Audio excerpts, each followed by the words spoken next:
everybody's fixable, everybody's redeemable. It's just if they're willing to do all that work. Aisha, thank you so much for the time. It's great to meet you. Nice to meet you as well. Government Cheese is just wonderful. It's such a fun series. Where did it come from? Oh, I mean, this definitely was based on Paul Hunter's life growing up in the valley. Um, and, his about his family.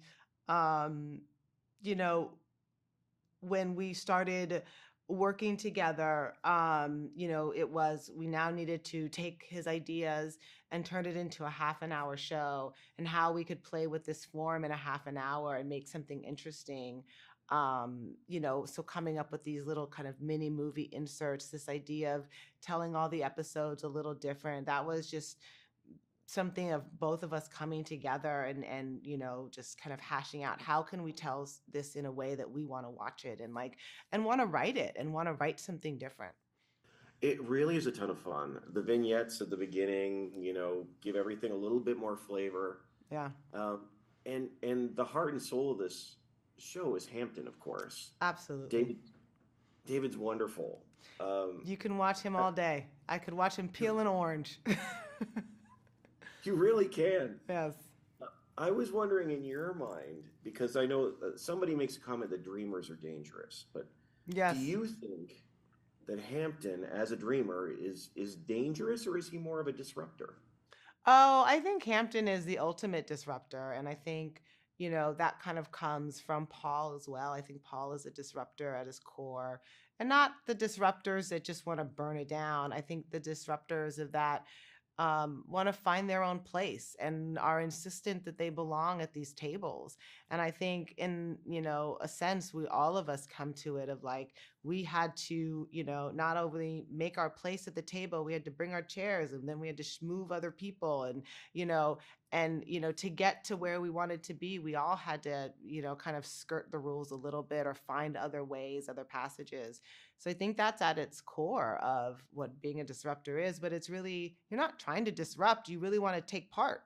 But it's like, how will they let me take part? Well, then you have to disrupt a little bit. But it's just about trying to find your place at the table.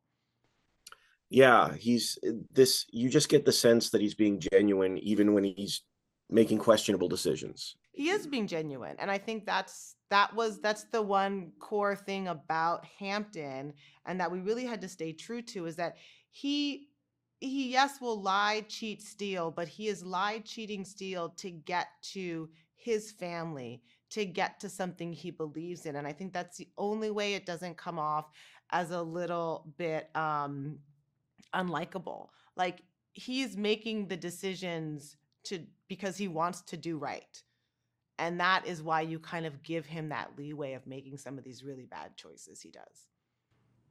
I won't give any spoilers, but the scene at the campfire sort of leans into that when he's talking with Harrison. Yeah. Uh, it's beautiful. Yeah. I would love to know one of the things about this series that I think is interesting is the idea of fixing broken things. Mm-hmm.